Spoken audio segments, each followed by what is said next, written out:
মাত্র 10 টাকা করে ইলিশ মাছ বিক্রির সুখবর।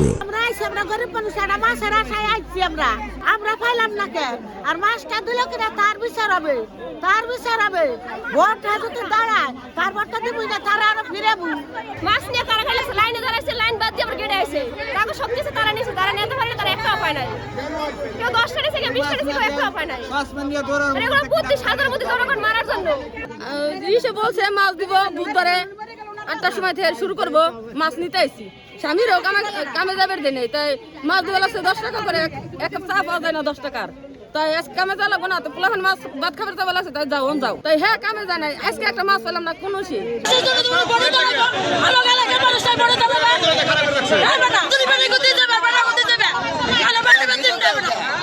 সব মশার বিরুদ্ধে সুরক্ষা দিতে এলো বসুন্ধরা এক্সট্রিম অ্যারোসল।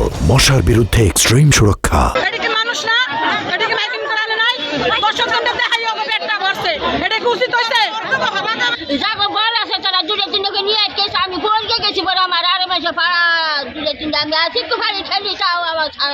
আমরা মানুষকে টোকেন দিয়েছি, নির্দিষ্ট করে লোক দিতে চেয়েছি, কিন্তু এর বাইরে অতিরিক্ত মানুষ এসেছে, এই জন্য একটু আমরা দিতে পারি। আপনার নাম কি?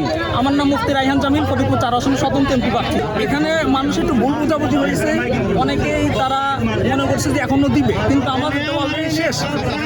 এই জন্য আমরা সামনে ইনশাল্লাহ আবার আরো বড় পরিসরে দেওয়ার চেষ্টা করবো। আচ্ছা, কিন্তু এখন জনগণ তো উত্তেজিত, জনগণকে আমরা শান্ত থাকার জন্য আহ্বান করবো।